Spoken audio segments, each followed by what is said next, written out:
আমার পাশে আসছে না, আমাকে কেউ একটু পানিও দিচ্ছে না আমার শরীরও। আমি জোরে জোরে চিৎকাচ্ছি, আন্টি আমার শরীর জ্বলছে, আমি চোখে কিছু দেখতে পাচ্ছি না।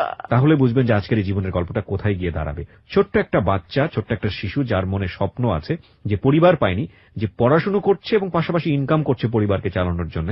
তার মনে স্বপ্ন আছে নায়িকা হওয়ার, এবং তার যে গল্পটা সেটা নিতান্তই অবর্ণনীয়, দুঃসহ, দুর্বিষহ। নিবেদন তোমায় রে বন্ধু, নিবেদন তোমায়, ও তুমি কি জানো না আমার কি সুখে দিন যায়, আমার কি সুখে দিন যায়। আমার সঙ্গে কে রয়েছে তার সঙ্গে পরিচিত হব শুরুতেই। আপনি আপনার নামটা একটু বলেন। আমার নাম সুমি আক্তার রিয়া। সুমি আক্তার রিয়া। জি। বর্তমানে বয়স কত? 19 বা 20 হবে। 19 বা 20 এই হচ্ছে আপনার বয়স। এবং আপনার জন্ম জেলা? আমার সিলেট হচ্ছে জন্ম। সিলেটে আপনার জন্ম। ওকে। তো শুনি একেবারে ছোটবেলা থেকে যেখান থেকে আপনি বলতে চান আপনি মন খুলেই বলবেন, এবং আপনি নিজেই সিলেক্ট করেছেন এই অনুষ্ঠানটা আপনার জীবনের গল্প বলার জন্য, তাই কি? ওকে, ঠিক আছে, বলুন। আমার আব্বা আম্মু তারা লাভ ম্যারেজ করেছিলেন। জি। আমার মার বয়স যখন 15-16 ছিল, তখনই বিয়ে করেছিল। আপনার বাবা কি করতেন? আমার বাবা একজন কৃষক ছিলেন। কৃষক ছিলেন, ওকে। তখন আমার বাবা আমার মার পাশে গ্রামে চাকরি করতেন। মা দেখে খুব চয়েস করলো গ্রাম বা ওনার বাবা মা ধরে ওনাকে বিয়ে দিল। আমি মার প্রথম বিয়ের বছরই আমার জন্ম হয়ে গেল। মানে আপনি প্রথম সন্তান ছিলেন? হ্যাঁ, আমরা 1 ভাই 1 বোন। আমার একটা ছোট ভাই ছিল, ওর বয়স 3.5 বছর ছিল, আর আমি 6.5 এরকম ছিল।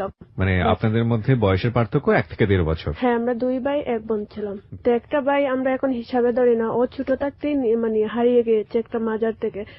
এইরকমই আমাদের সংসার চলতো। আমার বাবা কাজ করতো এবং কি আমার মা একজন ফিরানি ছিলেন, এই যে কবিরাজি করতেন। ও, আপনার মা কবিরাজি করতেন? হ্যাঁ। আচ্ছা। আমার মা এরকম, আমার বাবা এরকম সংসার চালিয়ে যেতেন। আমরাও খুব মানে এই পরিবারে জন্ম নিয়ে খুব খুশি ছিলাম। জি। আমার বাবা মার কাছে যা আবদার করতাম তাই পেতাম। একদিন আমার বাবা আমার মাকে না বলে উনি একটা বিয়ে করে নিলেন। আমার আব্বা খুব সুন্দর ছিলেন। তারপর আমার মা যখন 1 বছর পরে জানতে পেলেন যে আমার বাবা বিয়ে করেছেন। হ্যাঁ, আগে একটা কথা বলি, আমার বাবাকে কিন্তু ঘর জামাই করে বিয়ে দেওয়া হয়েছিল। আচ্ছা আচ্ছা। তখন আমার নানার বাড়ির সব লোকজন বলল, ওকে তুমি খাওয়াচ্ছ এবং এই স্বামী তোমার বেশ কাজে করে না, এবং স্বামী তোমার বিয়ে করে নিল তোমাকে না বলে, তাহলে ওর বাচ্চা কাচ্চা সব দিয়ে দাও সঙ্গে। তারপর আমি একটু বড় ছিলাম, যেটা আমার 6 বছর 7 বছর বয়স ছিল, আমি তো বুঝি আমার বাবার সঙ্গে আমি যাব না। পালিয়ে গিয়ে আমার অন্য খালার ঘরে লুকিয়ে পড়লাম।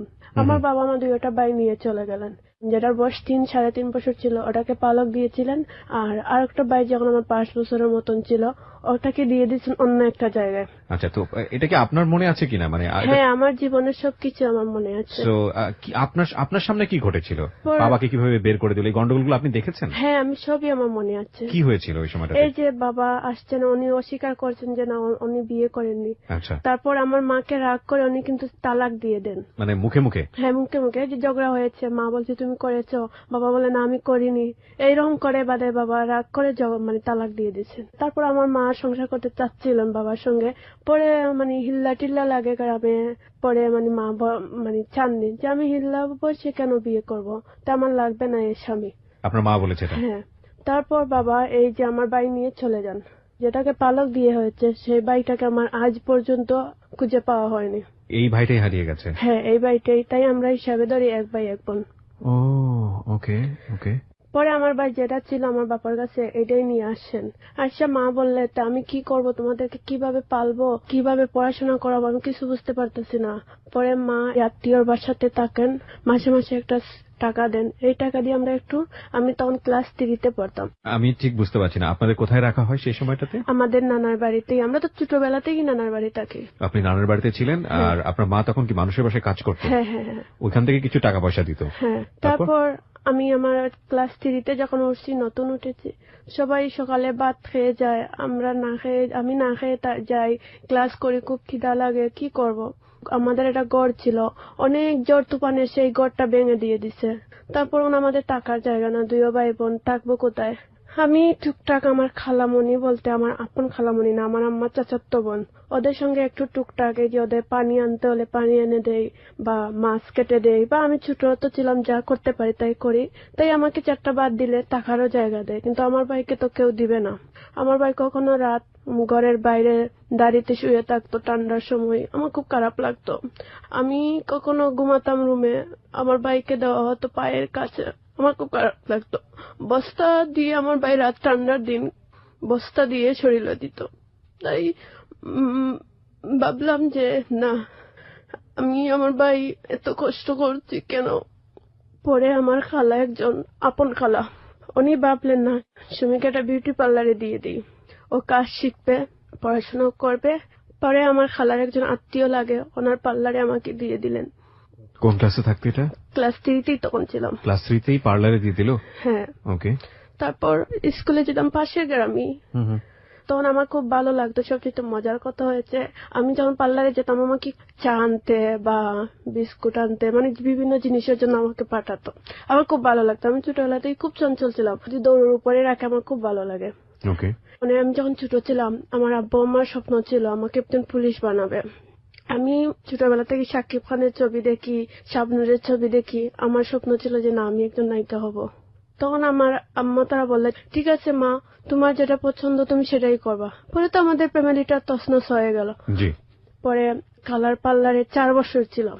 আচ্ছা, ওখানে কি কাজ করতেন আপনি? এইখানে বিউটিশিয়ান করলে চুল কাটলে আমি চুলটা ফেলে দিতাম, কেচিটা দিতাম, মেকআপ করলে ওদের মেকআপটা আগাইয়া দিতাম।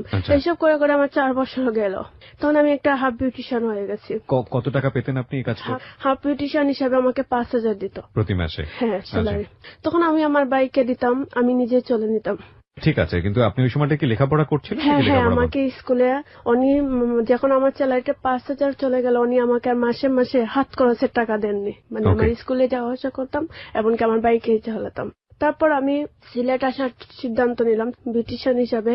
আমি একটু ট্রেনিং নিলাম, সার্টিফিকেট হলো আমার। কোথায় ট্রেনিং নিলেন? এই যে সিলেট, যেটা বিউটি পার্লারের সভাপতি আছেন বা।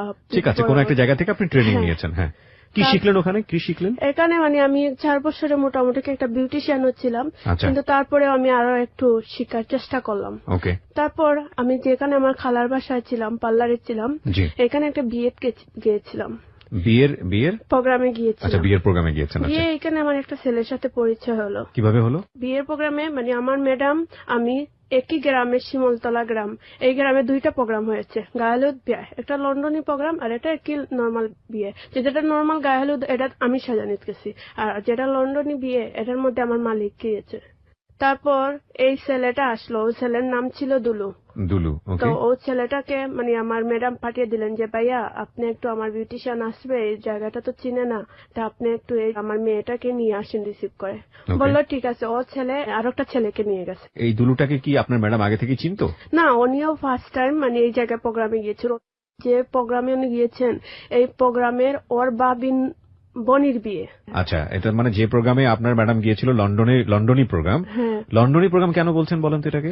ও মেয়েটা লন্ডন থেকে আসছে। আচ্ছা, সেই জন্য আপনি বলছেন এটাকে লন্ডনী প্রোগ্রাম। তো এখানে গেছে আপনার ম্যাডাম, উনি ওখান থেকে একটা ছেলেকে পাঠিয়েছে, যে ছেলেটাকে উনিও চিনতো না।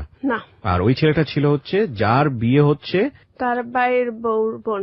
তার ভাইয়ের বউয়ের বোন। তো ওই ছেলেটাকে আপনার কাছে পাঠিয়েছে কেন? আমাকে তো অন্য একটা প্রোগ্রামে দিয়েছে, আমি তো আর সেন্টারটা চিনবো না, মানে বাসাটা চিনবো না। বলছে তুমি একটু ওই রাস্তার সামনে দাঁড়ালে ওকে দিয়ে যাবে, আপনি একটু সঙ্গে করে নিয়ে আসছেন, রাত 9:30 হবে। আচ্ছা, তখন কি আপনার বিয়ের কাজ শেষ? হ্যাঁ, আমার এইটা গায়েলুদের সাজানো শেষ। আচ্ছা, ঠিক আছে। তারপর তো ওইখানে এসে আমার ম্যাডামকে আর একটু আমি সাহায্য করবো, অনেক 10-12 জন লোক সাজবে। ওকে। তারপর আমাকে এই ছেলেটা গিয়েছিল, গিয়ে বলছে আপনি কি বিউটি পার্লারের মেয়ে? আমি বলছি জি। বলছে আপনার মালিক বলছে আপনার আমাদের সঙ্গে আসার জন্য। বলছি ঠিক আছে। তারপর ওরা বলছে হ্যাঁ, একা একা প্রোগ্রামে একটা মেয়েকে পাঠাইয়া দিল, এখন বাসায় আমাদের প্রোগ্রামে আসবে, বলছে আমরা নাকি ওকে নিয়ে আসবো রিসিভ করে। ও মানে মনের মধ্যে একটু কষ্ট পেয়ে এই কথাটা বলেছে। যাই হোক, আমি কিছু বলিনি, আমি এই রাস্তা গেলাম, গিয়ে আমার ম্যাডামকে বললাম আপনি আর কাকে সাজানি লাগবে? বললো যে আমি কন্যা সাজাবো, তুমি বাকি যারা আছে এদেরকে সাজিয়ে নাও।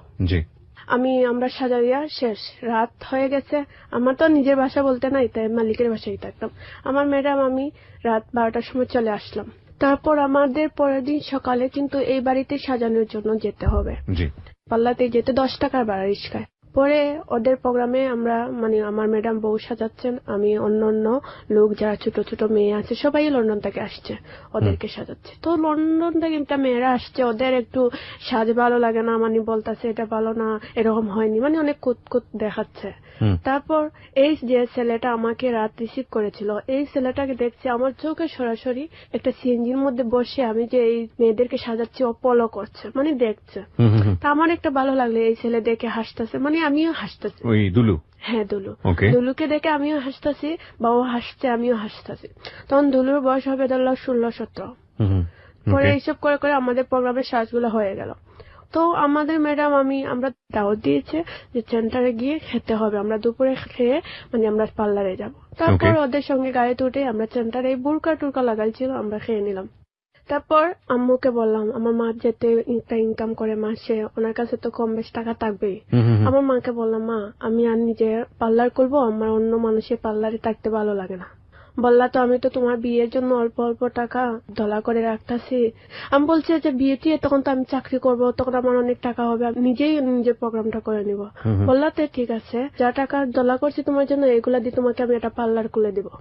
আমার মা আমাকে এই শহরেই মানে আমার ম্যাডামের পার্লার থেকে মনে হলে 5 মিনিট দূরে আমাকে পার্লার খুলে দেন দোকানে। কত টাকা লাগে ওখানে? কত টাকা? 1.5 লাখ টাকা লেগেছে। আচ্ছা, তো এটা দিয়ে আপনাকে একটা বিউটি পার্লার খুলে দিল? আচ্ছা আচ্ছা, তারপর আমি একজন বিউটিশিয়ান নিলাম, একটা ফুল বিউটিশিয়ান, 2-3টা হাফ বিউটিশিয়ান, সব মিলে আর একটা ম্যানেজার দিয়ে আমাকে দিল। তখন আমি একটা স্কুলে ভর্তি হয়েছি, ক্লাস 6-এ। এটা মাদেশাই বলে, আলিয়া মাদেশাই বলে এটাকে। জি। তারপর আমি এই দোকানে ঠিক সময় দিতে পারি না, কারণ ক্লাস থেকে এসে আমি মানে জাস্ট একটু ওদেরকে সময় দিতে পারি। আচ্ছা, আপনার পার্লারের নাম কি দিলেন? আমার পার্লারের নাম ছিল Sumi Dulhan beauty parlour. Sumi Dulhan beauty parlour. আচ্ছা।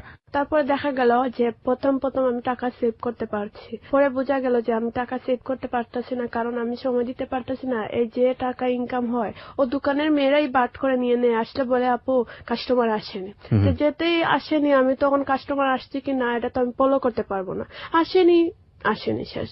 প্রতি মাসে 5,000 টাকা আমার ভর্তি দেওয়া হচ্ছে, দেখা যায় আমার মায়ের কাছ থেকে এনে দোকান ভাড়া দেওয়া হচ্ছে, মেয়েদের সবকিছু দেওয়া হচ্ছে। মানে তারপর আমি একদিন ভাবলাম, আমার 1-1.5 বছর আমার ভালো ইনকাম হলো, এখন কেন হচ্ছে না? নতুন ম্যানেজার রাখার পরে এই অবস্থা। পরে আমি ভাবলাম না, দোকানটা ছেড়ে দিব, মানুষের পার্লারে চাকরি করাটাই সবচেয়ে ভালো, টেনশন নাই, মাস ফুলে টাকা পেলাম। দোকানে একটা ম্যানেজার ছিল, ওর নাম ছিল রুবেল। ও বললো, ঠিক আছে তুমি একটা কাজ করো, তোমাকে 2 মাস পরে টাকা দিয়ে দিব, তুমি আমার নামের দোকানটা করে দাও। দোকানটা তাহলে কাউকে দিয়ে দিচ্ছেন নাকি বিক্রি করে দিচ্ছেন? বিক্রি করে দিয়ে দিচ্ছিল, মানে সেই সময় বাকিতে সে নিচ্ছিল, তাই কি? ও আমার সামনে, আমার দোকানের মেয়েদের সামনে বলছে যে 2 মাস পরে আমাকে টাকাটা দিয়ে দিবে। এখন বর্তমানে ওকে আমি নাম মানে দলিলে মানে দলিল বলতে দোকানের দলিল থাকে, মানে আমি ওর নাম দিয়ে দিব যে ওকে আমি দোকানটা বিক্রি করে দিলাম। আচ্ছা আচ্ছা। কিন্তু ও পরবর্তী আমাকে অরিজিনাল যে রুমের মালিক, আমি 2 মাস পরে মানে ও টাকা দিচ্ছে না, বলে কি দিব না পরে দিব। তো দোকানের যে মেইন আসল মালিক, রুমের মালিকটা, মার্কেটের মালিকের কাছে যাওয়া হলো, ওনার সামনে ও বলেছে যে আপনি বলেন, ও যদি টাকাটা না নেয় তাহলে দোকানটা আমার নামে হলো কিভাবে? ও বলছে সবার সামনে যে দোকানটা যখন ও কিনে আমার কাছে ডাইরেক্ট টাকা দিয়ে ও নিয়ে নিচ্ছে। ওকে। এখন আমি কি করব, মানে এখন তো আমার তো আর তখন কোনো সাক্ষী প্রমাণ ছিল না, কারণ ওর উপরেই আমি বিশ্বাস করে আমি আমার দোকানটা ওর নামে লিখে দিয়েছি। তারপর আমি কি করলাম, মনে অনেক কষ্ট পেলাম, আর সবচেয়ে আমার মা কান্না করেছে। প্রথমে বলছে, মা এটা তোমার ভবিষ্যতের টাকা, এই দোকান নিয়ে আসে আমি এইটা বাদ দিয়ে দিছি, কারণ আমি আল্লাহর কাছে সবুর করে ফেলছি। তখন আমাকে মানে আমার কথা টাকাও বিশ্বাস করতে পারছিল না যে ছোট মেয়ে এই দোকান দিয়েছে। তারপরে মানে আপনি যেটা নিয়ে বার্গেনিং করবেন সেটারও সুযোগ ছিল না, কারণ কেউ আপনাকে বিশ্বাস করছিল না। কেউ করছিল না, কেউ মালিক হিসেবে বিশ্বাস করে না, কিন্তু মার্কেটের মালিকটাই তো জানবে যে এটা কার দোকান। ছেলেটা আপনার পরিচিত ছিল, আপনি যেটা বলছিলেন? আমাদের পাশের গ্রামে। কত টাকা দিয়েছিল আপনাকে যখন দোকানটা নেয়? ওর কাছে আমি বিক্রি করেছিলাম 1,60,000 টাকা দিয়ে। কিন্তু কত টাকা দিয়েছিল আপনাকে? আমাকে ও মাত্র 10,000 টাকা দিয়েছিল। 10,000 টাকা দিয়ে আপনার কাছে দোকানটা নিয়েছিল, বলেছে পরে দিয়ে দিবে সবগুলো। কিন্তু এটা 2 মাস পরে সে অস্বীকার করেছিল। আচ্ছা, তো ওই সময়টাতে আপনি কি করছিলেন, কোথায় কাজ করছিলেন? মানে আমি চেয়েছিলাম যে এই দোকানটা, কারণ আমার দোকান আর অন্য কানে চাকরি করে তো আমি সময় দিতে পারবো না। আচ্ছা। আর এরকম কেউ রাখবে না, কারণ মনে করবে যে ওর কাস্টমারটা আমি নিয়ে আসতেছি। দুটো বিষয় এখানে নক করার মতো আছে প্রিয় শ্রোতা। একটা হচ্ছে যে ওর মা এবং ও দুজনে মিলে, বুঝতেই পারছেন ওর মা অন্যের বাসায় কাজ করে এবং ও কিছু টাকা জমিয়েছে মানুষের পার্লারে কাজ করে, সেটা মিলিয়ে ও একটা নিজে থেকে একটা বিউটি পার্লার দিয়েছে।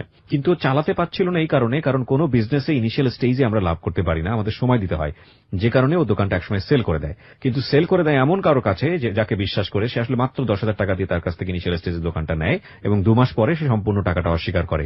ও বার্গেনিং করতে পারছিল না এই কারণে যে লোকজনকেও বিশ্বাস করাতে পারছিল না যে দোকানটা ওর, কারণ ও বয়সে অনেক ছোট ছিল, লোকজন বিশ্বাসই করতে পারছিল না যে এত টাকা দিয়ে একটা মেয়ে এই দোকানটা নিতে পারে। জীবনের গল্পটা আসলে এখানে না, জীবনের গল্পটা ইনফ্যাক্ট আমি বলবো শুরুই হয়নি। আপনারা শুধু ভূমিকাতে আছেন। যারা ফেসবুকে লাইভটা দেখেছেন অনুষ্ঠান শুরু করার আগে এবং যারা দেখেননি তাদেরকে আমি বলবো যে লাইভটা দেখে তারপরে শোনেন, তাহলে বুঝবেন যে আজকের এই জীবনের গল্পটা কোথায় গিয়ে দাঁড়াবে। ছোট্ট একটা বাচ্চা, ছোট্ট একটা শিশু যার মনে স্বপ্ন আছে, যে পরিবার পায়নি, যে পড়াশুনো করছে এবং পাশাপাশি ইনকাম করছে পরিবারকে চালানোর জন্য, তার মনে স্বপ্ন আছে নায়িকা হওয়ার, এবং তার যে গল্পটা সেটা নিতান্তই অবর্ণনীয়, দুঃসহ, দুর্বিষহ। হ্যাঁ, তো তারপর কি হলো? তারপর আমি ভাবলাম যে না, আমি একটা পার্লারে নিব। আমার আসলে চাকরি নিতে হলে কোনো ইন্টারভিউ লাগে না, কারণ মানুষ আমাকে দেখেই চাকরি দিয়ে দেয়। জি। তখন এই পার্লারে আসি, অপরূপা বিউটি পার্লার। জি। এটা হচ্ছে আমাদের সিলেটের মধ্যে সবচেয়ে বড় পার্লার। 25-26 জন মেয়ে ছিল। এদের কাছে এসে আমার মানে আমাকে যে টাকাটা দেয় না সেটা আমি ভুলে গেলাম। আমি ওপেনে ভর্তি হয়েছি, উন্মুক্ত 9-এ ওপেনেই ভর্তি হয়েছিল। ওকে। তারপর আমি স্যালারি পাচ্ছি, কোচিং করছি, চলতাছি। তারপর আমার স্বপ্ন আমি আগাবো কিভাবে, এইভাবে থামে গেলে আমার স্বপ্নটা আগাবে না। আমি পড়ে নিলাম যে না, আমি মডেলিং এর কাজ করব, বিভিন্ন ম্যাগাজিনে কাজ করব, আলপনা ম্যাগাজিন, তারপর অনেক ধরনের ম্যাগাজিন আমি কাজ করেছি, কিন্তু বিনিময়ে আমি কোনো টাকা আনতাম না। ম্যাগাজিন বলতে? ম্যাগাজিন বলতে যে মানে আপনার ফ্যাশন আর ড্রেসাইন এগুলার একটা ম্যাগাজিন বই। এই ম্যাগাজিন বইয়ের কাজটা কি থাকে? ওখানে তো সাজুগুজুর কাজই থাকে না? হ্যাঁ, এগুলাই। মডেলদের সাজাতে হয় না, এগুলো তাহলে মানে আমি নিজে মডেল হয়ে ম্যাগাজিনে কাজ করেছি। আপনি নিজে মডেল হয়েছেন ম্যাগাজিনদের জন্য? হ্যাঁ, হ্যাঁ, হ্যাঁ। কি ওখানে আপনাকে কি করেছে? দেশ স্টুডিও আফজাল ভাই, হ্যাঁ, উনি হয়েছেন আমার জীবনের প্রথম ফটোগ্রাফ। মানে উনি আপনাকে মডেল করলেন? হ্যাঁ। তখন আপনার বয়স কত? তখন আমার 16 বছর এরকম। 16 বছর বয়সে আপনি কিসের মডেল হলেন ওই সময়টাতে? তখন আমি প্রথম একটা সাইনবোর্ড বানানোর একটা মডেল ছিলাম। সিলেট চৌয়াট্টা বড় একটা সাইনবোর্ডের মধ্যে বৈশাখী শাড়ি রং মার্কেট, এই মার্কেটের মডেল হিসাবে এখনো সাইনবোর্ডে আমার পিকচার দেওয়া আছে, এখনো হয়তো আছে। ওখানে আপনি শাড়ির বিজ্ঞাপন করলেন? শাড়ি। তারপর তো আপনি ওনার সঙ্গে পরিচিত হলেন কিভাবে? সাধারণত ওনাকে পরিচিত হয়েছিলাম যে আমি যে পার্লারে চাকরি করতাম, ওনার একটা ম্যাগাজিন বই ছিল। আচ্ছা। ওনার নম্বর বা স্টুডিওর নাম সব দেওয়া ছিল। আমি এই মাধ্যমে ওনার সাথে কন্ট্যাক্ট করে ওনার সাথে আমি যখন কথা বলি, উনি আমার প্রেমে পড়ে যান। মানে উনি আমার বয়সে, মানে আমার বাপের বয়স। আচ্ছা, ওকে। না, কারো প্রেমে পড়া অন্যায় না, অবশ্যই অন্যায় না, কিন্তু প্রেমে পড়ার পরে প্রেম পাওয়ার জন্য অন্যায়ভাবে কোনো কিছু করাটাই হচ্ছে অন্যায়। এখানে একটা ব্যাপারও আছে যে বাপের বয়সে একটা লোক 16 বছরের একটা মেয়ের সঙ্গে, এটা শুনতেও খারাপ লাগে না?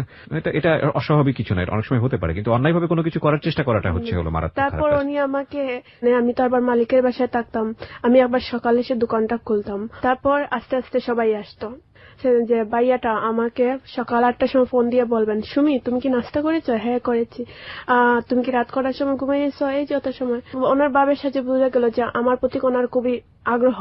ওনার সাথে কথা 5-6 মাস বলছি, ওনার কথা শুনে শুনে আমারই একটু ওনার প্রতি আগ্রহ জেগে গেল। মানে ওনাকে আমি কখনো দেখিনি, জাস্ট ওনার ফোনের বয়সে মনে হয়েছিল একটা ইয়াং ছেলে বলতে, মানে বয়স যেমন ধরো 22 বা 23। আপনি তো ফোনের কথা বুঝলাম না, আপনি তো মডেলিং করে ফেলছেন ততদিনে ওনার স্টুডিওতে? হ্যাঁ করেছি, কিন্তু ওনাকে দেখিনি। ওনার একজন কর্মচারী দিয়ে শুট করিয়েছেন।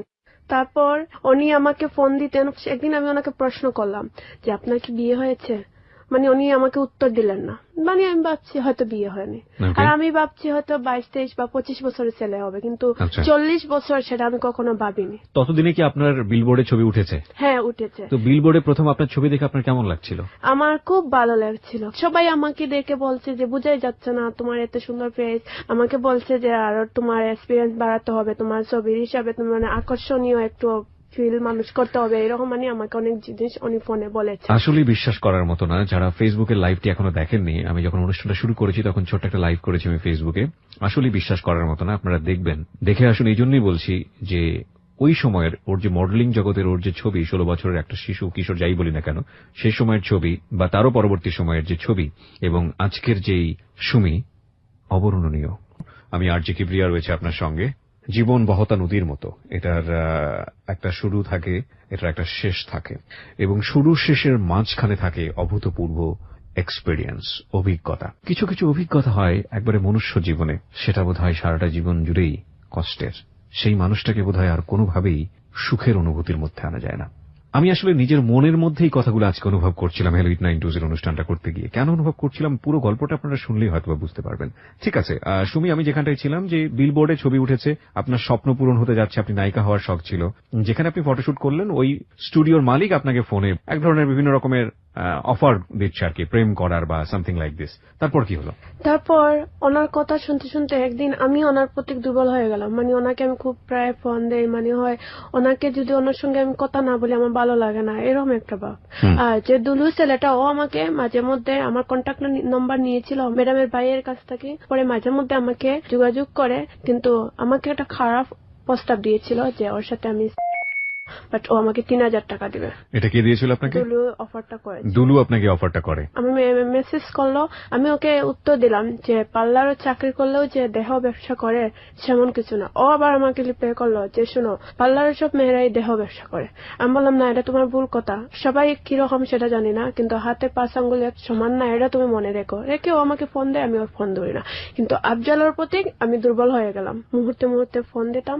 সো একদিন ওকে বললাম যে তুমি আমার সঙ্গে দেখা করো। ও বললাতে ঠিক আছে, তোমার কিছু পিকচারই লাগবে আর তুমি আমার দোকানে এসো। তা আসছি, এই প্রথম ও আমার ছবি তুলে বিভিন্ন ধরনের কিছু পোশাক দিয়েছিল, এই পোশাক দিয়ে আমি ছবি তুলেছি। ছবি তোলার পরে ও আমাকে জড়িয়ে ধরলো, ও মানে জড়িয়ে ধরে আমাকে ফ্ল্যাটের মধ্যে নিয়ে মানে শুয়ে পড়লো। ওর এত বড় পেট যে আমি ওর পেটটাই সরাতে পারতেছি না। এই প্রথম দেখেছেন ওনাকে? এর আগে দেখেননি? আমি দেখে মানে আমি অবাক হয়ে গেছি যে আমার বাপের বসি যে আমার সঙ্গে এরকম। আচ্ছা, আপনি আমাকে একটা কথা বলবেন, মানে একদম ফ্র্যাঙ্কলি বলবেন, আজকে জীবনের গল্প এখানে বলতে এসেছেন, আপনি কি এর আগে কখনো জানতেন যে এরকম মডেলিং করতে গেলে বা এরকম ফটোগ্রাফি এই ধরনের বিষয়গুলো করতে গেলে অনেক সময় খারাপ লোকের হাতে পড়তে হয় এবং অনেক ধরনের বিপদের মুখোমুখি হতে হয়, বিশেষ করে যে সেক্সুয়াল যেই অ্যাবিউজ সেটা হতে হয়, এগুলো কি আপনি আগে থেকে জানতেন? হ্যাঁ, আমি জানতাম। তো জেনে শুনেও আপনি যখন এই জায়গাটাতে আসলেন আপনার মনের মধ্যে ভয় ছিল না যে কোনো সময়? সময় বিশ্বাস করতাম মানুষ সবাই এক সমান না। কিছু মানুষ আছে মানুষকে কষ্ট দেখালেও বোঝা যায়, আর কিছু মানুষ আছে মুখ দিয়ে ভালোভাবে বোঝালেই বোঝে। একটা বিষয় অবশ্যই মনে রাখতে হবে, ওর সোশ্যাল রিয়েলিটিটা কি, ও কি ধরনের পরিবারে বড় হচ্ছে, ওর জন্য 2 পয়সা ইনকাম করা কতটা প্রয়োজনীয়। ও যে কথাটা বলেছে যে সব মানুষ সমান না, মানুষের প্রতি বিশ্বাস হারানো পাপ, আমরা এটা একটা কথা জানি। সবাইকে যদি আমরা খারাপ ভাবি তাহলে আমরা দুনিয়ায় চলবো কি করে? ওর কথা 100% রাইট, কিন্তু কপাল যদি এরকম থাকে সেক্ষেত্রে আর কি করার থাকে। তারপর কি হলো? পরে আমি বলছি যে আমাকে ছাড়ো, আমি উঠবো। আমি জাস্ট একটু শর্ট করছি বিষয়টাকে, আমি আনতে চাই না সেন্সিটিভ বিষয়। আপনি কি ওর দ্বারা রেপড হলেন?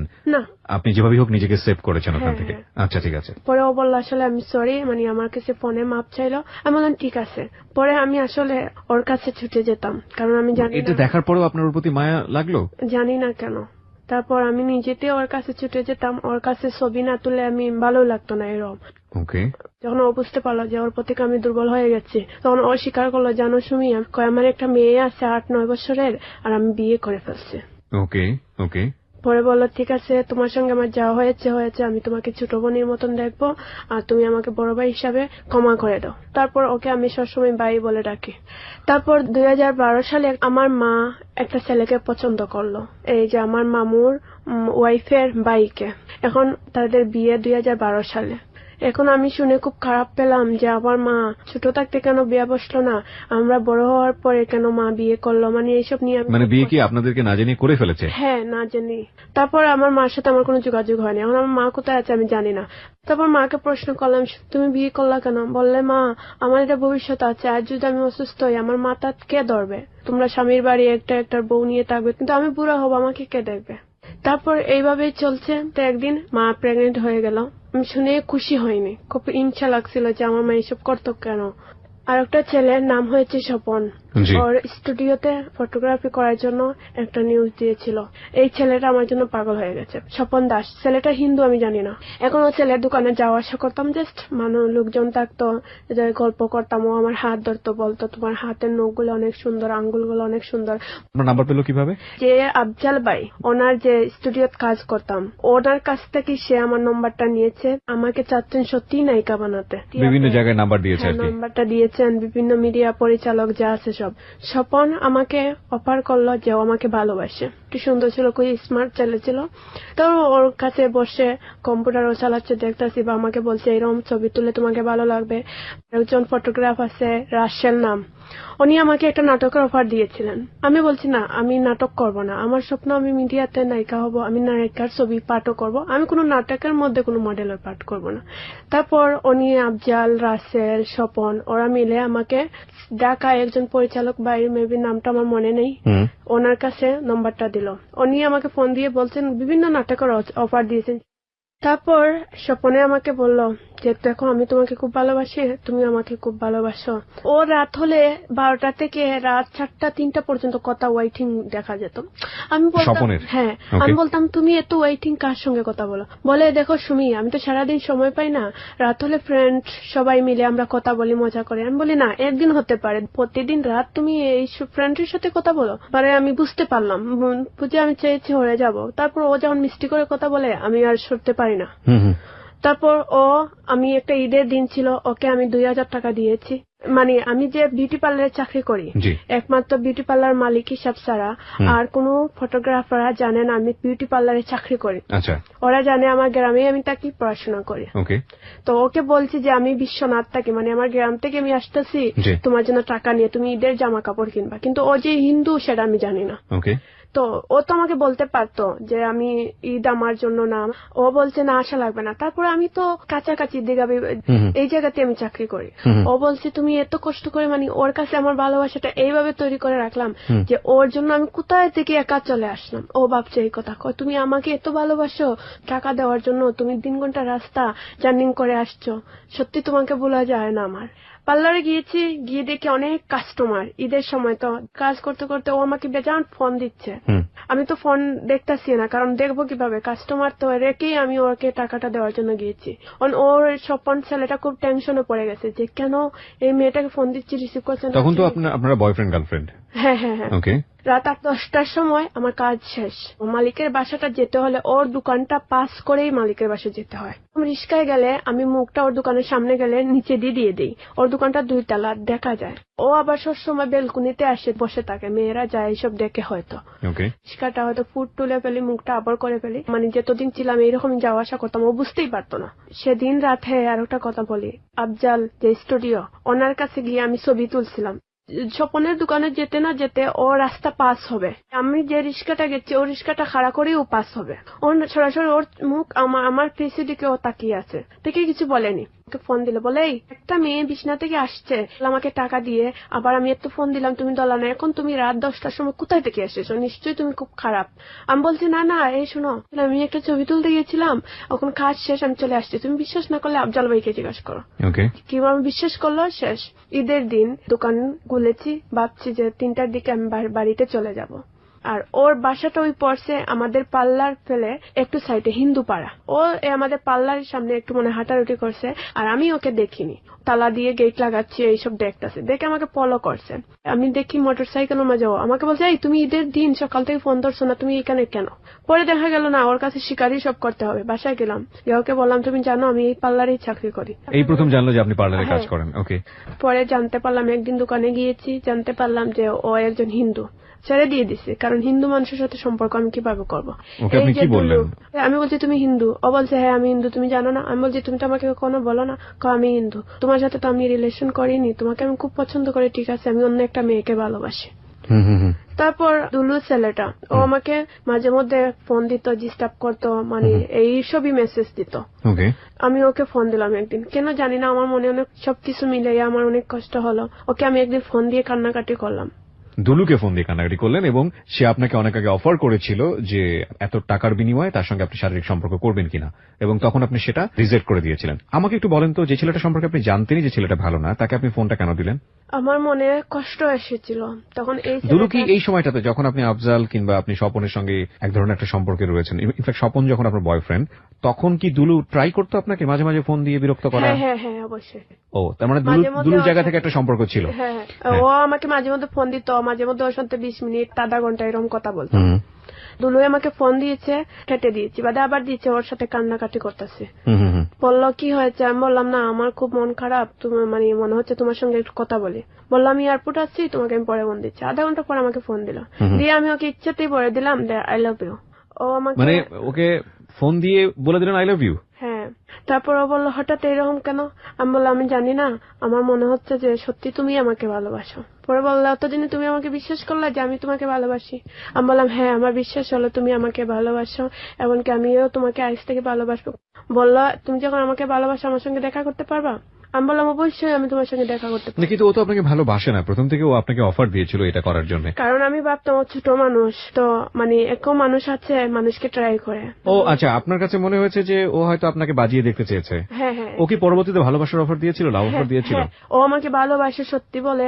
আমি একদিন ওকে বলছিলাম যে তুমি যে আমাকে বললে এরকম, জানো আমার ফ্রেন্ড 3টা মিলে বলেছিল তোমার ম্যাডাম তুমি অনেক খারাপ কাজ। ও ওকে, যাই হোক, ওর ধারণা যখন চেঞ্জ হয়ে গেছে তখন সে নিজে থেকেই অফার করেছে যে না আপনাকে সে লাভ করে বা ভালোবাসতে চায়, কিন্তু তখন আপনি স্বপনের সঙ্গে একটা সম্পর্কে ছিলেন। হ্যাঁ। তো যখন স্বপনের সাথে যখন ব্রেকআপ হয়ে গেল তখন আপনি দুলুকে ফোন দিয়ে বলেছেন লাভ ইউ, তাই তো? ওকে, তারপর আমার জীবনে আমি কাউকে মন থেকে ভালোবাসিনি, যে আমি ছোট থেকে কষ্ট পেয়েছি, বাবা মার ভালোবাসা থেকে বঞ্চিত হয়েছি। আমি চেয়েছি যে একটা মানুষের সাথে সম্পর্ক রাখি যেতে আমার মনটা একটু সুখে থাকে। দুলুকে আমি বলেছি আমি তোমাকে ভালোবাসি, ও বলছে তুমি আমার সঙ্গে দেখা করো। ওকে দেখা করবো। বিশ্বনাথ একটা রেস্টুরেন্ট ছিল, কোনো বয়ফ্রেন্ড গার্লফ্রেন্ড এই জায়গাটাই আসে, ওরকম জায়গাতে নিয়ে গেছে দুলু আপনাকে। ওকে, ও আমাকে আমার শরীরে টাচ করলো।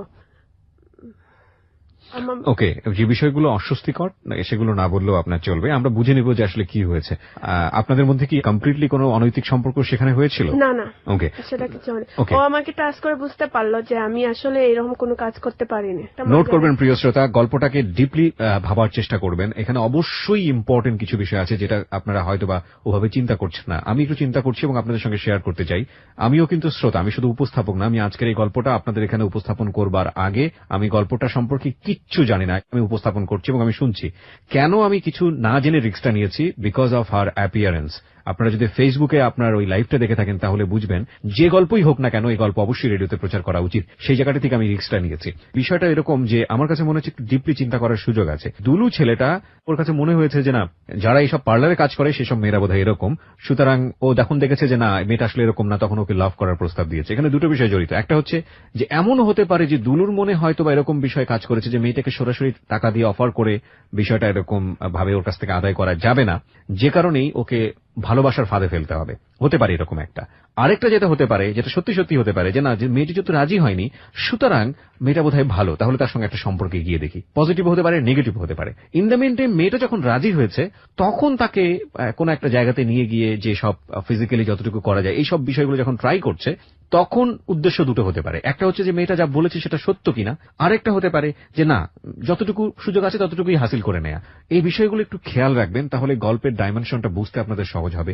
নইলে অনেক সময় আপনি ভুল বুঝবেন আপনার জায়গাটা থেকে। বলুন তারপরে। ও আমাকে তারপর মাজারে নিয়ে গেল। আমি বললাম কেন মাজারে? জানো সুমি, আমি তোমার যখন টাচ করেছি আমি বুঝতে পারলাম যে তুমি, বলো তোমাকে আমি মাজারে নিয়ে মাজার শপথ করাবো, বলবা যে তুমি আমাকে ছাড়া কোনো ছেলের দিকে তাকাবা না, কার কাছে কোনো জিনিসের হাত পাতাবা না। আমি ওর সাথে কসম কিরা কাটছি। আমি ওকে ভালোবাসি ঠিকই, কিন্তু এই যে বললাম যে আমি আমার মনের সুখটা সবসময় দেখি, কার দুঃখে আমাকে মনতেই চাইলো আর কে চায়নি সেটা কখনো আমি ফিল করতে চাই না। তারপর আমার জীবনে আরেকটা ছেলে আসে, তার নাম ছিল আজমাল। না দাঁড়ান, এর সঙ্গে কি সম্পর্ক ব্রেকআপ হয়ে গেল? না, ব্রেকআপ হয়নি। যে ওর সাথে একটা সম্পর্ক তাকিয়ে আমি ছিলের দুলহান বিউটি পার্লারে একটা জয়েন করি। সেখানে যাওয়ার পরে একটা ছেলে আমার জীবনে আসলো, ওর নাম ছিল আজমাল। ওর দোকান ছিল একটা পার্লারের। পরে আমার খুব ইচ্ছা করে আইসক্রিম খেতে, ঠান্ডা খেতে, ওর দোকান থেকে আনে। একটা। তখন কি দুলুর সঙ্গে আপনার বয়ফ্রেন্ড আছে, গার্লফ্রেন্ড সম্পর্ক আছে? সব সম্পর্কটাই আছে। আচ্ছা, যে মানে ও আমাকে ফোন দেয়, তখন আমি 2টা ফোন ইউজ করতাম। জি। দুলু আমাকে এত ভালোবাসে, কারণ আমি যদি ওয়েটিং থাকি ও পাগল হয়ে যায়, কান্নাকাটি করে। Okay. তাই আমার কথা বলতে হলেই আমার মানে 2টা ফোন লাগবে, মানে কষ্ট না দেওয়ার জন্য আমি 2টা ফোন। লুকিয়ে আপনি আরেকটা ফোন হ্যাঁ, নিলেন, লুপোর এই ও- নাম্বারটাও জানতো না? ও জানতো না। তারপর আমি এই ছেলেটাকে, যেটা আমার নিউ ফোন নিউ সিম, ওটার নম্বরটা দিলাম, এই যে আজমল নামে যে ছেলেটা। তো ও একদিন আমাকে প্রশ্ন করে যে সুমি, তোমাকে আমি বিয়ে করবো, তুমি করবা আমাকে? আমি বললাম হ্যাঁ করবো, কিন্তু এখন না। কবে করবা? আমি বললাম 1 বছর পর করবো। তুমি আমাকে মাজারা গিয়া আমার মাথায় হাত ছুঁয়ে আর মাজারের মুকাম ছুঁয়ে কিরা কাটতে হবে। আমি বললাম হ্যাঁ পারবো, কিন্তু আমি ওর সাথে তো আসলে বুয়া কিরা কাটছি। মানে আপনি আসলে কিটা কেটেছেন শেষ পর্যন্ত? কেটেছি, কিন্তু এটা আমি মন থেকে কাটিনি, কারণ ওকে খুশি রাখার জন্য আমি এই কাজটা করেছি। কেন ওকে খুশি রাখতে হবে? ওকে তো আপনি লাভ করতেন না, কেন লাভ খুশি রাখতে হবে? করতাম না কারণ জানি, কিন্তু এই যে এক সুন্দর ছেলেরা দেখলে আমার খুব ভালো লাগে। মানে ও দেখতে সুন্দর ছিল? হ্যাঁ অনেক সুন্দর, দুলুর চাইতে রঙে ফর্সা ছিল। আজকে ও যে কথাগুলো এখানে বলছে, দিল খুলে বলছে, যেখানে আপনারা ভালো পাবেন, মন্দ পাবেন, যেটা উচিত পাবেন, অনুচিত পাবেন। কিন্তু এখানে একটা জিনিস খেয়াল রাখবেন, ওকে জাজমেন্টের কাতারে বসাবেন না, কারণ এগুলো আমরা আমাদের ব্যক্তিগত জীবনেও কিছু না কিছু করে থাকি। কিন্তু ও যেভাবে দুঃখ কষ্টের মধ্যে দিয়ে গিয়েছে, সেটা আমাদের জায়গা থেকে কোনোভাবেই কাম্য না। তারপর কি হলো? তারপর ও আমাকে একটা বৈশাখী মেলাত নিয়ে গেল। আমাকে বৈশাখীর দিন ছিল, একটা লাল শাড়ি পরেছি, ও আমাকে সবার সামনে একটা গোলাপ দিয়েছে, আমার খুব ভালো লেগেছে। মানে তখনও কি আপনার দুলুর সাথে সম্পর্ক ছিল? দুলুর সাথে কিন্তু সম্পর্ক যে শাড়িটা আমি পরেছি সেটা আমাকে বৈশাখের আগের দিন দুলুই গিফট করেছিল, কিন্তু দুলুর সাথে আমি দেখা করিনি, এই ছেলেটার সঙ্গেই করেছে। দুলুকে বলছে যে বৈশাখীর দিন সারাদিন ব্যস্ত থাকবো, যদি সময় পারি তাহলে করবো, কিন্তু পার্লারটা তো 2টার সময় লাগানি হয়ে গেছে। এখন দুলু বেচান ফোন দিচ্ছে, আমার ফোন সাইলেন্ট, কারণ ও ছেলেই জানে না আমি 2টা ফোন ইউজ করি। ওকে। তারপর ওকে বললাম আচ্ছা ঠিক আছে, আমার ম্যাডাম আমাকে ফোন দিবে, আমি চলে যাই। তখন সন্ধ্যা 6টা। তারপর দুলু আমাকে বলে এই তুমি ফোন দাও না। আমি বললাম না যে আমি ব্যস্ত, যে আমি এখন একটু ফ্রি হয়েছি, মন চাচ্ছে তোমার সঙ্গে শাড়িটা পরেছি, এই মাত্র পরেছি, তুমি আমার সঙ্গে দেখা করবা? ও বললো হ্যাঁ। তো বললো ঠিক আছে, তুমি লাল শাড়ি পরেছো, আমিও লাল ফতোয়া পরেছি। আমি বললাম তাহলে ঠিক আছে চলো, কোথায় যাবো? শিশু পার্কে যাবো। মানে সারাদিন আপনি হচ্ছে আজমলের সঙ্গে আপনি ঘোরাফেরা করেছেন ওরই দেয়া শাড়িতে, এবং তারপরে ওই শাড়িটা পরে আপনি বিকেল বেলার দিকে দুলুর সঙ্গে দেখা করতে যাচ্ছেন, এবং এদিকে সারাদিন দুলু আপনাকে ট্রাই করেছে ফোনে, তাই কি? ওকে। দুলু আসলো, আসার পরে দুলুর সঙ্গে দেখা করলাম। আমি বললাম পার্কে যাব, আমাকে পার্কে নিয়ে গেল। ও আমাকে বাসা পর্যন্ত দিয়ে চলে গেল। ওকে। আমি চলে যাই আরেকটা পার্লারে, বধুয়া বিউটি পার্লার। আমি মানে যে আজমল নামে যে ছেলেটা, ওকে আমি সিম চেঞ্জ করে ফেলি, মানে ওই সিমটা অফ করে দেই, ওর সাথে আর আমার কোনো কথা হয় না। তারপর যে দুলুর সাথে কথা হয়, তো সবসময় কথা হয়। তো এই পার্লারে একটা মেয়ে ছিল, এই মেয়েটার নাম ছিল দশমী। আর দুলুর সাথে আমার কথা যেরকম হয় এরকমই হতো, কিন্তু দুলুর সাথে আমার একটা চুক্তি হয়ে গেল। চুক্তি বলতে ও আমাকে বলছে যে সুমি, আমি তো তোমাকে বিয়ে করব, তাহলে এক কাজ করো, তুমি আমার সঙ্গে করো। আমি রাজি হয়ে গেলাম, বললাম ঠিক আছে। তারপর ও একটা রুম ঠিক করলো, যা আমরা হয়ে গেল। ওর পরে ও আমার জন্য খুবই পাগল। কোন পাগল সেটা আমি বুঝতে পারি না। তার সাথে আমার বছরে মানে 3-4 বার থাকতে হতো ওর সঙ্গে। দুলুর সঙ্গে আপনার সম্পর্ক কত বছরের ছিল? 4 বছরের কাছাকাছি। ওকে, ঠিক আছে। দুলুর সাথে এরকমই আমার চলছে। তখন আমারও উদ্দেশ্য ছিল ওকে বিয়ে করব। আমি যখন বিয়ের কথা বলি যে আমি তোমাকে বিয়ে করব, ও বলে হ্যাঁ করব, তারিখ দে। তারপরে বলে না এখন না, পরে করব। এরকম করে করে আমাকে দিন কাটিয়ে নিচ্ছে। 2013 সালে সিদ্ধান্ত নিয়েছি যে আমি ওর পিছটা ছেড়ে দিব। এর আগে একটা ছেলে আমার জীবনে বারবার ডিস্টার্ব দিত, ওর নাম ছিল নাহিদ। অনেক ধরনের ট্যাগ মারতো, ভয় দেখাতো, মানে ওকে আমি ভালো না বাসলে মানে আমাকে খুন করবে, এই ধরনের হুমকি দিত। আমি বুঝতে পারতাম। আমি যতদূর বুঝতে পারছি যে আজমলের সঙ্গে তখন আপনি সম্পর্ক অফ করেছেন, দুলুর সঙ্গে আপনার এক ধরনের সম্পর্ক আছে, সেটা সিরিয়াস একটা সম্পর্ক, নইলে তো আপনি ধরনের ফিজিক্যাল রিলেশনশিপে যেতেন না। আরেকটা যে ছেলেটা আপনাকে মাঝামাঝি ট্রাই করছে, নাহিদের সঙ্গে আপনার সম্পর্কটা কি ছিল আসলে? প্রেম করবে এই চেষ্টা, কিন্তু ও আমি জেনেছি ফার্স্ট টাইম যে আমি আবার একটা অভ্যাস ছিল, ছেলেদেরকে আমি ডিস্টার্ব আমাকে করলে আমি সরাতে পারি, মানে সেক্সুয়াল ভাবে একটু কথা বলি, তখন ভালো ছেলে যে সে তো অবশ্যই সরে যাবে, আর খারাপ যে ছেলেটা সে কখনো সরবে না। তো ওই ছেলের সাথে ফার্স্ট টাইম যে আমি খারাপ কথা বলেছি, ও মানে প্রথম 2-1 দিন আমাকে ফোন দেয়নি। আমি ভাবছি খুব ভদ্র ছেলে, এই জন্য এইসব কথা শুনে ও সরে গেছে, ভালো হয়েছে। এখন থেকে খালি ফোন দে। তারপর খারাপ কোনো কথা বলে না, মানে ভালোবাসে, বলে তোমার যে কথাগুলো এগুলো রেকর্ড করেছি এই নিয়ে আমাকে ভয় দেখায়, মানে আমি ভয় পেয়ে গেছি। একদিন জানতে চাইলাম যে তুমি কি করো, বললো আমি ড্রাইভার। আমি বললাম কি তুমি ড্রাইভার? আমি একটা ড্রাইভারের সঙ্গে সম্পর্ক করব? ইম্পসিবল। তুমি কত টাকা ইনকাম করো? মানে আমি একটু ওর সাথে একটু বড় বড় গপ দিতে থাকলাম। বললাম জানো আমি মাসে এত টাকা ইনকাম করি, আমার ড্রেস প্রতি মাসে লাগে, আমার জুতা প্রতি মাসে ড্রেসের সাথে ম্যাচিং লাগে, তুমি আমাকে এইসব দিতে পারবা না, তাহলে তোমার সাথে প্রেম হবে না আমার। তারপর ওই ছেলেটা আমাকে বারবার ফোন দিত, 2 দিন 3 দিন পর পর ফোন দিতে দিতে যেত। মানে বুঝতে পারলাম যে ছেলেটা আসলে আমাকে ভালোবাসে এরকম একটা। আর দুলু আমার কাছে খালি টাকা নিত। দুলু 2 দিন পর বলতো সুমি আমার টাকা লাগবে, টাকা দিতাম। এবং এই যে টাকাটা পড়তো, টাকা আমি দিতাম, 50 টাকা ও আমাকে দিত। মানে বুঝি নাই, কোথায় থাকতেন? হোটেলের অর্ধেক টাকা আপনি দিতেন, অর্ধেক টাকা সে দিত। প্রিয় শ্রোতা, আমরা বিরতি নিচ্ছি। জীবন গল্প আসলে কোনো কিছুকেই কনসিডার করে না, যেভাবে ঘটেছে সেভাবেই এখানে উপস্থাপন হচ্ছে। শেষ পর্যন্ত শুনবেন আশা করছি। ফেসবুকে ওনাকে অনুষ্ঠান শুরু করবার আগে একটা লাইভ দিয়েছি, সেটা অনেকে দেখে এখন অনেক রকমের মন্তব্য করছেন। আমি একটা কথা আপনাদের সবাইকে বলছি, এটা আমাদের আসলে একটা দুর্ভাগ্য। ফেসবুকে না এত বেশি ফেক আইডি কিংবা এত বেশি ম্যাচিউর আইডি যে যা ইচ্ছা কোন একটা বিষয় নিয়ে যেমন ইচ্ছা বলে দেন, এবং সবাই মনে করেন কি এটা এমন একটা জগৎ যেখানে আসলে কাউকে দেখা যায় না, কাউকে বোঝা যায় না। এবং যেহেতু আমার ছবিটা ফেক, সুতরাং আমি যা ইচ্ছা তাই বলে দিলাম। কোন ব্যক্তি যখন স্ট্যাটাসে একটা কমেন্টস করেন কিংবা একটা ছবি পোস্ট করেন, এটা কিন্তু তার ব্যক্তি মনের পরিচয়কে ওখানে প্রকাশ করে। আপনি যদি কাউকে গালি দেন বা গালমন্দ করেন, যাকে আপনি গালি দিলেন বা গালমন্দ করলেন, সেটার চাইতে বড় সমস্যা হচ্ছে আপনার নিজের পরিচয়টা আপনি ওখানে রিভিল করলেন। এবং আপনি যে কাজটা করেন সেটা আপনার ফ্যামিলির দিকে আঙ্গুল দেয়। ফেসবুক একটা পাবলিক প্লেস, এখানে যা ইচ্ছা তাই কমেন্টস করা, বাজে বলা, অশ্লীল শব্দ ব্যবহার করা এবং কাউকে উত্ত্যক্ত করা, এটা রীতিমতো অন্যায়। যারা এটা করেন তারা নিম্ন মনের পরিচয় দেন। আজকে এই গল্পটা যতদূর পর্যন্ত এগিয়েছে সেটা শুনে ওর ভিডিও দেখে যদি কেউ এই ধরনের মন্তব্য করে থাকেন, তাহলে আমি বলবো সেটা তার নিচু মনের পরিচয়। আমরা ফিরবো ঠিক রাত 12 সুমির কাছে, আবারও ফিরছি। সুমি, কি হলো তারপরে? তারপরে এক পর্যায়ে আমি সিদ্ধান্ত নিলাম যে না, ও যখন আমাকে বিয়ে করবে না, অন্য একটা লোক তাকালে আমাকে ওর সামনে জিজ্ঞেস করবে তুমি কি এই মেয়েটাকে চিনো, ওর সাথে কিসের সম্পর্ক, মানে আমাকে অসম্মান করে। তাই আমি ভেবে চিন্তা করেছি না, দুলুর লোকটা আমি ছেড়ে দিব, কারণ যে ভালোবাসার বিশ্বাস নেই সে ভালোবাসা নিয়ে আমি বাঁচতে চাই না। আমার বাবা মার ভালোবাসা আমি পাইনি, যে আমাকে একটু ছেলে হোক মেয়ে হোক একটু ভালোবাসে মন থাকে, আমি ওর পূজারি হয়ে যাই। কেউ কথা বললে, ওয়েটিং দেখলে, এইসবের প্রতিশোধ ওর রুমে নিয়ে আমাকে অনেক মারধর করবে, জুতা দিয়ে বাড়াবে, আমার চুলো দিয়ে টানবে। তাই আমি আস্তে আস্তে ওর কাছ থেকে আমি দূরে সরে থাকতে চাই। তারপর আমি সিদ্ধান্ত মনে মনে নিয়েছি যে আমি ওর সঙ্গে কোনো সম্পর্ক রাখবো না, এমনকি আমি সিমটিন চেঞ্জ করে ফেলবো। তারপর আমি এই যে বদুয়া বিউটি পার্লার চাকরি করছি অনেক দিন, 2 বছর কাছাকাছি হবে। দুলু কিভাবে জানুন আমার নম্বরটা পেয়ে গেল, পেয়ে আমাকে ফোন দিল, দিয়ে বলে এই তোমার জন্য আমি আম নিয়ে আসতেছি, লেসু নিয়ে আসতেছি, আমাদের বাসা যে গাছ ফসল ধরছে তোমার জন্য নিয়ে আসতেছি। দুলুর সঙ্গে আপনার যোগাযোগ কতদিন বন্ধ ছিল? প্রায় 5-6 মাস। কিভাবে জানি আপনার নাম্বারটা পেয়ে গেছে, নতুন নাম্বার? আর সিলেট তো বেশি হলে 30-25টা পার্লার, এর বেশি নয়। মানে তদন্ত করে পেয়ে গেছে আমি এই পার্লারই থাকি। পরে সে খোঁজ করে বের করে সে আপনি বধুয়াতে আছেন। আচ্ছা। ও আমার সাথে বকাচকা না যে সুমি তুই কিভাবে থাকতে পারলে আমাকে ছাড়া, যে মেয়ে 1 ঘন্টায় কথা বলে না থাকতে পারে সে 6 মাস 5 মাস থেকে গেল, বুঝে ফেলছি তুমি অনেক চেঞ্জ হয়ে গেছো, আমাকে ভালোই বাসো না, শুধু তুই আমার মারধরটা দেখলে কিন্তু আমার ভালোবাসাটা তুই জীবনেই দেখবে না।